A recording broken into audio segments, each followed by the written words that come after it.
परीक्षा परीक्षा आल्यानंतर तुम्हाला वाटतं नवीन काहीतरी करूया, परीक्षा नवीन, तुमचा पेनही नवीन, अनुभव तुम्हाला मिळतोय का?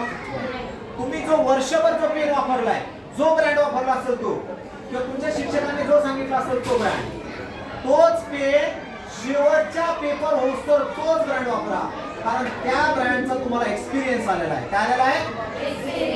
आणि अनुभव ज्याकडे असतो तो अनुभव तुम्हाला त्या पेपरला एकदम परफेक्ट मदत करतो. त्यामुळं तुम्ही ह्या पेन आणि पेन्सिलचा महत्त्व जाणून घ्या आणि तोच पेन शेवटपर्यंत वापरा. 100% तुम्हाला एक आत्मसात आणि आत्मविश्वास वाढवणारा काय होणार आहे? सगळ्यात महत्त्वाचं अननोन फ्रेंड आणि क्लोज फ्रेंड काय फरक आहे का? Yes or no? यस. मग तुम्ही क्लोज पेन घेताय की अननोन पेन घेताय? क्लोज घ्या.